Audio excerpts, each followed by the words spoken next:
ഇന്ന് നമ്മളൊരു മാങ്ങാക്കറിയാണ് ഉണ്ടാക്കുന്നത്. പങ്കമാലി മാങ്ങാക്കറി പറയും.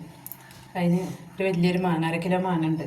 പിന്നെ ഒരു 5 പച്ചമുളക് നടു കീറിയത്, ഒരു കഷ്ണം ഇഞ്ചി നീളത്തിൽ അരിഞ്ഞത്, വലിയ ഉള്ളി ഒരു 6 ചെറിയ ഉള്ളിയുടെ അല്ലിമ്പാടെ അരിഞ്ഞത് അതിലിടും, 2 തണ്ട് കറിവേപ്പില,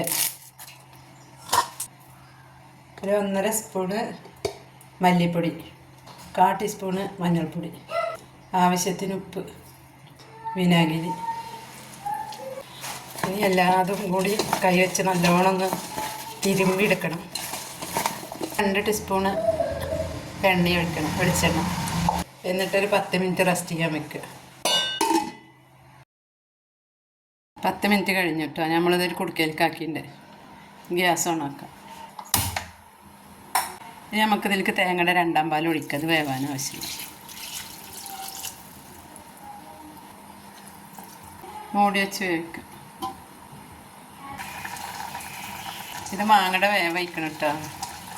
ഇനി നമുക്ക് തേങ്ങയുടെ 1-ാം പാല് പാരാം. അധികം നേരം വേവരുത്, മാങ്ങ ഉടഞ്ഞ് പോവാതെ നോക്കണം. തേങ്ങയുടെ 1-ാം പാല് പാരാം. ഇനി നമുക്ക് ഗ്യാസ് ഓഫ് ചെയ്യാം, അധികം തള വരില്ല. എണ്ണ ഒഴിക്കുക. ഇതൊന്ന് വറവിടാൻ വേണ്ടിയിട്ടാണ് കേട്ടോ. എണ്ണ ചൂടായതിന് ശേഷം നമുക്ക് കടുകിടാം. ഇനി ചെറിയ ഉള്ളി അരിഞ്ഞിട്ട് 2 ഉണക്കമുളക്, കുറച്ച് കറിവേപ്പില,